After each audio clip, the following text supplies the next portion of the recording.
everyone. Welcome to another thrilling and exciting episode of Port and Maritime Agenda with me, Jackline Favour Asassey. Today we'll be looking at marine management. Yes, marine management. Despite clear stipulation on law of the sea, there is a gap between the aspirations and the realities. The United Nations Convention on Law of the Sea places an obligation on parties to cooperate at the regional, national, and global level to effectively protect the marine environment. We'll be delving more on this particular subject matter, but a quick break. We'll be right back.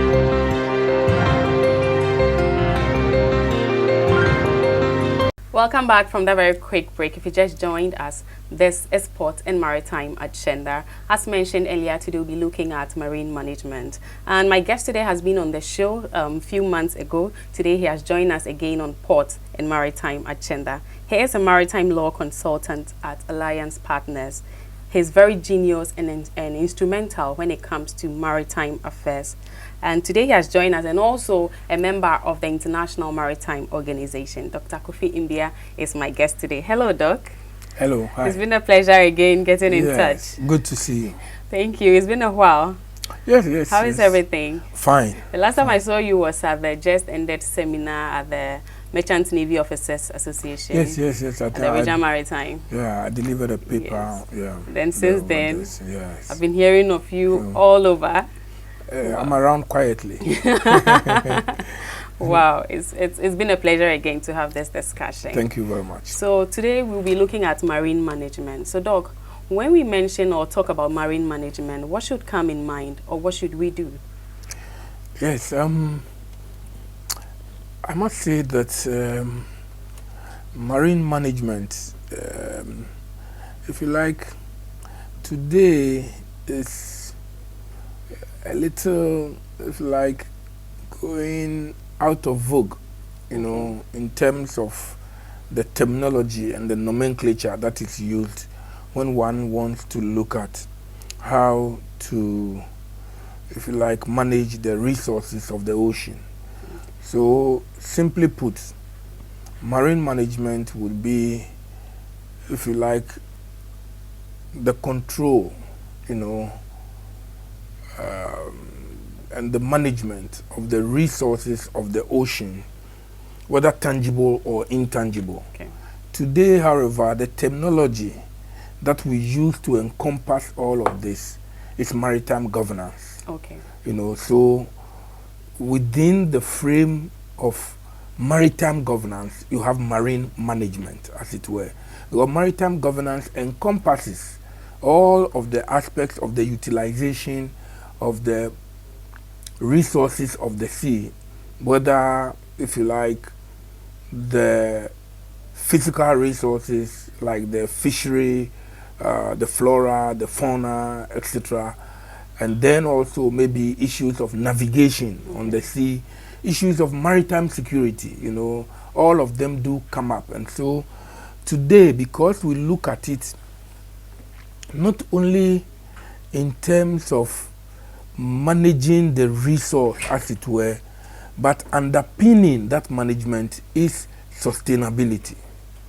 You know, sustainability. So we're talking then about management in terms of exploiting the resource, but in a sustainable manner.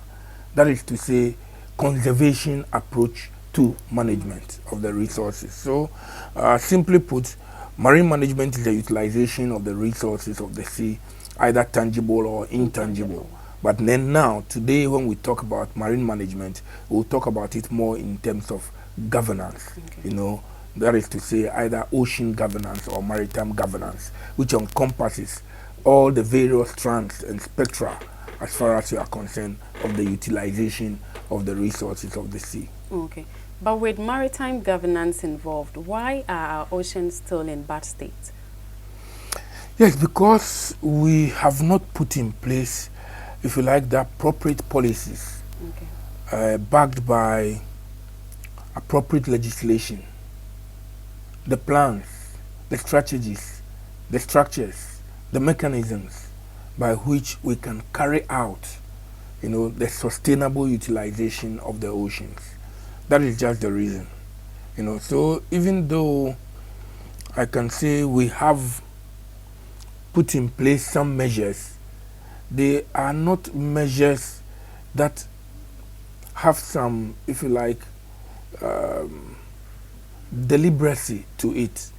We have not, as it were, looked at it holistically through a certain policy prism. You know, that is the issue. So we touch and go. We touch and go. We look at this area. Hey, today there is piracy, maritime security issues. Then we try to deal with it. Okay. The next time we have issues with fishery. So we look at it and we try to deal with it. But there is the need for a comprehensive, maritime policy that deals with all of the spectrum, if you like, of the utilization of the resources of the sea. Oh, okay. Excellent. Okay, so taking a critical look at sewage, littering, ocean mining, oil spill, among others. Our Constitution states the protection of our territorial waters. The United Nations Convention also outlines laws governing the sea. Yet our various marine are not preserved. Isn't that we are not implementing the policies that are being outlined? Yes, you are right. The point is, you talk about, let's put the bigger picture. The bigger picture is the marine environment. Okay. And the marine environment, you are talking about pollution. Pollution from ship sources, pollution from land sources. You are talking about waste material. You are talking about plastics. You are talking about all of this. It is important that, yes, we have Ghana Maritime Authority looking at some aspects of this. You have the EPA looking at some aspects of this. But beyond that, it's also important for us to put, if you like, some clarity to sensitization on this, so that, for example, people who live close to the sea, who contribute to the pollution of the seas by the waste they generate, to what extent can they appreciate the effects of that pollution? If they don't appreciate the effects of it, they'll continue to pollute, because for them, the sea is a vast receptacle, that infinitely can take whatever waste you put in it. That is the perception. Okay. Unfortunately, the seas have ceased to be the world's garbage bin, because it is quite clear to us the impact of the waste on ocean resources. For example, we are eating fishes that have taken in plastic. A lot of the fishes are dying. Even catching plastics instead of catching fish. There are areas of the oceans where, as a result of the pollution, there is deoxygenation, and consequently fish are dying, etc. So these are things that there is the need for some sensitization. People need to understand. So it is not that we don't have some of the policies in this direction. We do have some of the policies, even though, as I said, we don't have anything so comprehensive as to deal with all of the facets and the strands. At the same time, it's important to realize that even what we haven't put in place the appropriate legislation, the appropriate enforcement mechanisms to ensure that we realize the objectives of those things. Those are the challenges we face. Okay, so what measures do you think should be put in place for us to protect play a role in I said protecting the marine? first and foremost, you need to start off with a policy. Okay. As a country, I'm a coastal country, you get me? So if I'm a coastal country, what does it mean to me? To what extent do I value my ocean resources? What premium do I place on the blue economy? If I see the premium that I place on the blue economy, then I know what policies to put in place. I need to look at areas where I have comparative advantage. I need to do things that give me competitive advantage. So when you have all of these in place, then you will know where to focus. And then you can place within that framework issues of legislation, enforcement, sustainability. But if you don't have these in place, then as I said, you'll be doing touch and go, and that is what we've been doing for so many years.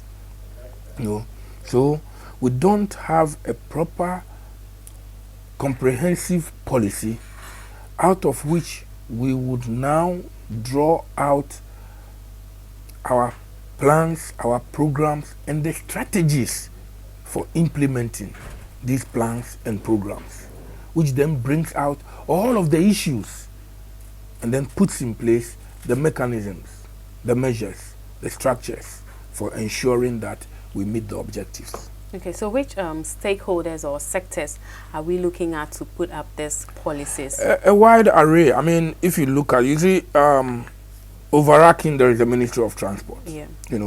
That is responsible for the maritime sector. But beneath the Ministry of Transport,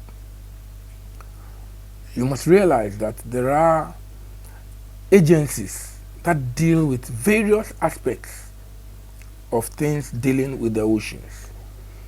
We have freight forwarders, who do things that impact on shipping. We have the Ghana Maritime Authority, we have the Ghana Shippers Authority, we have the Ghana Ports and Harbours Authority, we have the Ghana Merchant Navy Officers Association, we have the Regional Maritime University, we have the Ship Owners and Agents Association, you get me? We have ship chandlers, we have stevedores, we have the oil and gas industry. So all of this, it's important that there is proper coordination of all of this. And when there is proper coordination, you can then realize a synergistic effect, such that one benefits from what another does. And that then leads us to a realization of the objective of meeting the issues of exploiting the resources in a sustainable manner. Okay. Sometimes it is very difficult for we human beings to kind of adhere to certain policies. What measures or how is it going to impact? Yeah, I mean, this is not rocket science. Okay. Many nations have been there. They are tried and tested mechanisms. The processes are straightforward. As I said, look, have in place your policy. Know what your policy is. Know where you want to place emphasis. As I said, what value do you place on the ocean so that your blue economy becomes central to the policy framework? Okay. When you have that policy, now you can break it down into plans, programs for implementing the policy. Then you put in place a legislative framework for ensuring that those plans, those programs you put in place are achieved. Well, if you don't have legislation in place, well, it is that legislation you are asking about, how do we get it realized? Because you can't expect that people will just do things as you want them to do. You need to put laws in place. And when people go foul against those laws, then you need to apply sanctions. And that is where implementation of the rules, the regulations, and the enforcement of those things come in. So the process is quite clear. Your policy framework is there, your strategies are there, your plans, your programs, your action you will take, your legislation is there, the actions that you will take for people infringing upon that legislation, and therefore ensuring enforcement. It's clear. It's been done in many places. I mean, if you go to Europe, if you go to the Americas, etc., you'll see the processes are there, and if you follow them, and you are sure that you can achieve some results. You may not get everything perfect, 100%, but to a very large measure, if these things are followed, it's quite clear that you would realize the objectives for which the policy was set. And remember that the policy is not cut in stone. It means that from time to time, to be reviewed, as things change, you review the policy, you try to adapt it to meet modernity and changing times. Preserving the ocean to reach its high epic of purity is a wake-up call for you and I. This is Port and Maritime Agenda. A quick break. We'll be right back.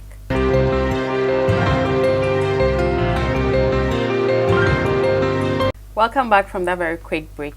This is Port and Maritime Agenda. If you just joined us, we're talking about marine management, and Dr. Kofi Mbiah is our guest today on Port and Maritime Agenda. Doc, let's look at content and cabotage laws. Can you please throw more light on these laws for us?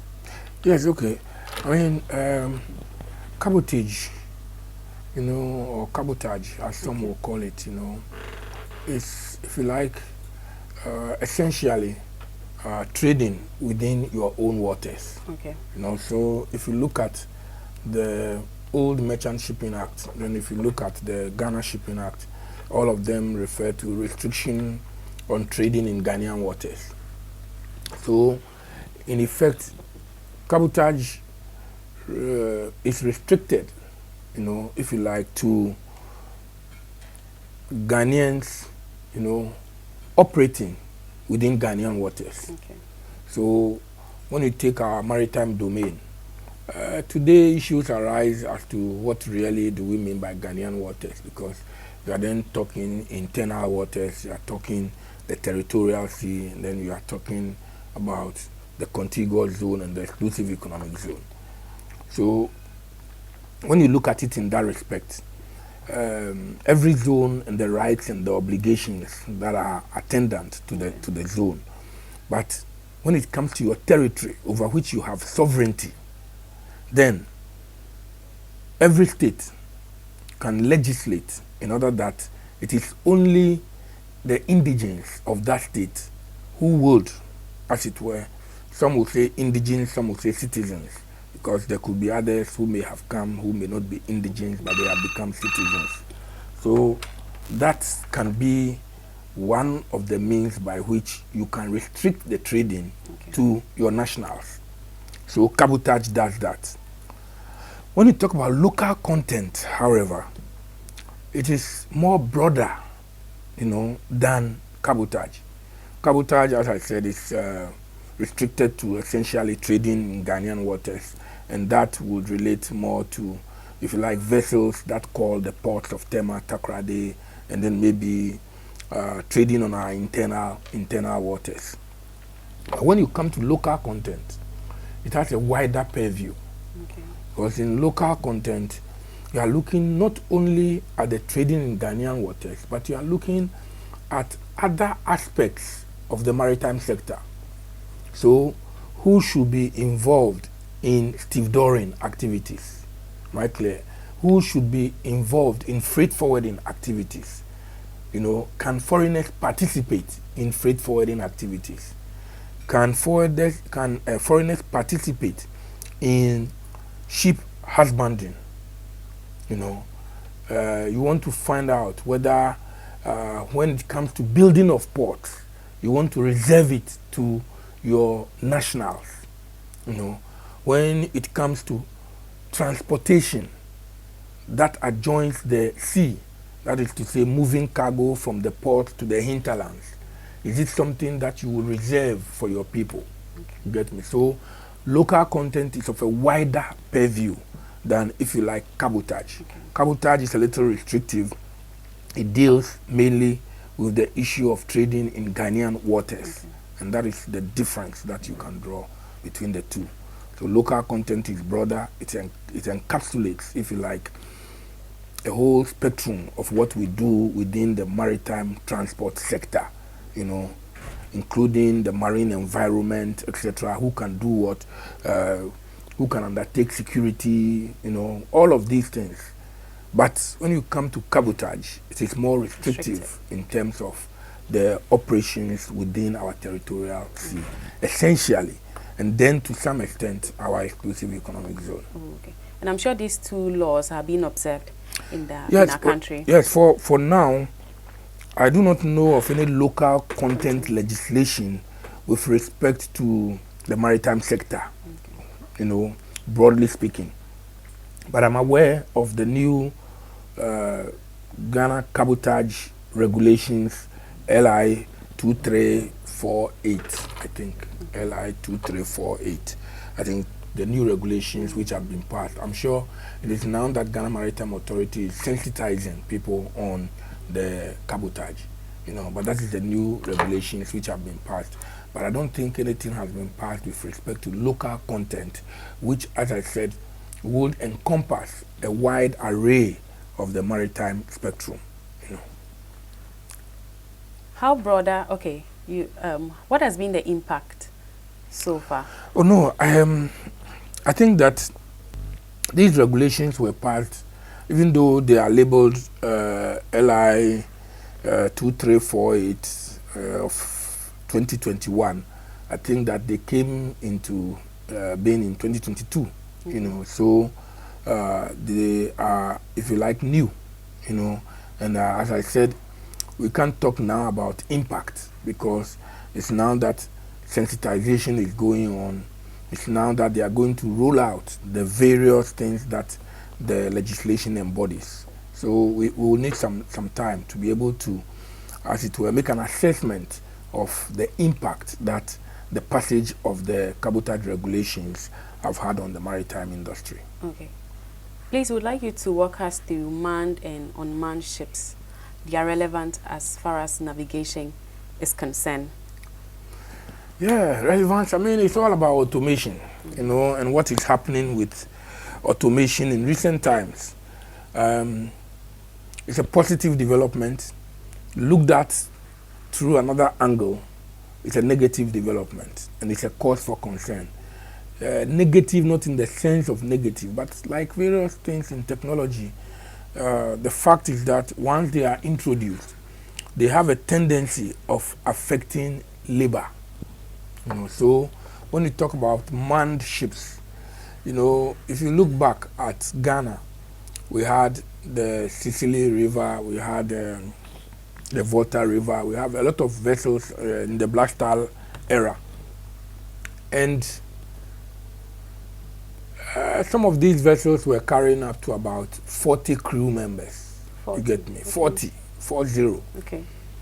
Today, however, you'll find a large container ship, maybe carrying 18,000 TEUs, but just have only 9 crew on it.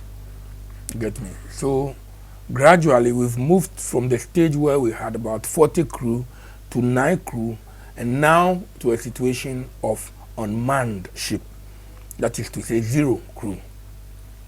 2 mechanisms operate. One in which it's completely unmanned, and therefore it has all the gadgets moving with satellite navigation and getting to its destination. There are other sometimes with remote control. Okay. The same way we remote control drones, in the air, we can also remote control ships and navigate them from one point to the other.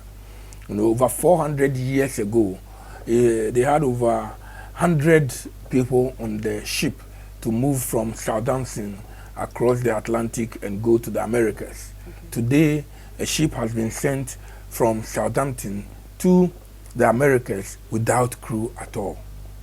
So unmanned ships is a phenomenon that is gradually creeping into the industry because of technology. Okay. The challenge is to what extent does it affect the seafaring tradition? Yes. When we go out there and we say, go to sea, and people have to go to sea, you ask yourself, unmanned ships, to what extent can they do all of the things that the crew do while on board? You get me? Okay. So then you would realize that there could be some areas where you certainly will still need crew. But when it comes to moving the cargo from one end to another end and having the technology, put in place, then unmanned ships are likely going forward in the next 15, 20 years to gain grounds, because it's cheaper, for the operator, who doesn't have to pay crewmen, crew not getting sick, crew taking shore leave, all of these things don't come into the equation. At the end of the day, it doesn't think of crew abandoning ship, it doesn't think of crew change. All of these things are things that, for the owner of the ship, it becomes profitable, as it were, to run an unmanned ship. However, when you come to look at it, for developing economies such as ours, for countries such as Ukraine, Russia, the Philippines, China, India, Ghana, who supply crew, to the world, it's a matter of concern going forward. So moving forward, how would seafarers adapt to these new changes? So anytime technology is penetrating a particular arena, then you need to be looking at what are the shortcomings of that technology, and therefore to train and equip yourself in dealing with whatever shortcomings arise, So the training now should not be focused on the manpower that goes onto the ship, but on the application of technology. Operating drones, you will need people who can operate drones, you get me? So the training now should move in that direction, because people are no longer going to carry things and put them on ships. Conveyor belts will put them in. You have situations where cranes, are loading containers, and the human factor in it is now very, very reduced. So in going forward, we need to be looking more at training and equipping ourselves in the area of technology, so we can be abreast with these changes. Because, like it or not, when it comes to the equation, how to make money, ship owners will prefer unmanned ships to manned ships. Wrapping up, would like you to tell us how can we address maritime challenges in the industry? Well, again, this is not rocket science. I mean, the maritime sector cuts across a number of areas. I've mentioned to you the fishery, I've mentioned to you areas of shipping, the ports, shipyard, ship repair, oil and gas, freight forwarding, stevedoring, so a wide spectrum. The important thing is that people should be added. They should be of one mind. They should understand what the objective is at the end of it all. And there should be collaboration, coordination, and cooperation. Once these 3 C's are applied, collaboration, coordination, cooperation. Once the 3 C's are applied, then each one gets to understand what the other is doing. And we don't operate in silos. Once we begin to operate in silos, then the left does not see what the right is doing. And then there will be duplication of efforts. We don't maximize our efforts. We don't achieve competitive advantage where we need to. And sometimes to where we need to have comparative advantage, we don't exploit that comparative advantage. So those things are important for us going forward. Wow. So Doc, your final submission. Well, thank you very much. I must say that the industry has come a long way. Okay. There's been some improvements, Recently we've had issues of piracy. The Navy has been better equipped in recent times. We have Terminal 3, the port working very well. Our oil and gas industry, it's also doing well. But when you look at it in totality, looking at the agencies as well and their contribution towards the sector, it's commendable. It's commendable. That does not mean, however, that we have attained the levels of, if you like, perfection that we would need to attain. And that is why it becomes important, therefore, for us to do continuous learning, to do continuous appraisal of the mechanisms which we have in place at the moment, do reviews of these things, and then try and tap into the knowledge, the abundant knowledge that exists in the industry. Many people have worked over the last 30 years. They've built a repertoire, if you like, of knowledge, and we need to tap into this knowledge and ensure that it will be beneficial to our country. Thank you so much, Doc, for receiving us. We are so much grateful. Thank you for having me. So this is how we wrap up on Port and Maritime Agenda, and Dr. Emmanuel Kofi Mbiah has been our guest. He is a maritime lawyer at Alliance Partners, and he's also a member of the International Maritime Organization. My name is Jackline Favour Asassey. A big thanks to my crew, Director Asassey, Naya, and then for you also doing the watching, you can also follow us on Facebook, that is Port and Maritime Agenda, and then on YouTube, Maritime TV Live. My hair and makeup is by Vespalmes Beauty Salon, and then my outfit is Big Girls Collection. Once again, you know I love to be called Pretty Jackline, so if you happen to meet me in the capital, call me Pretty Jackline and I'll be at your service. Enjoy the rest of our programs.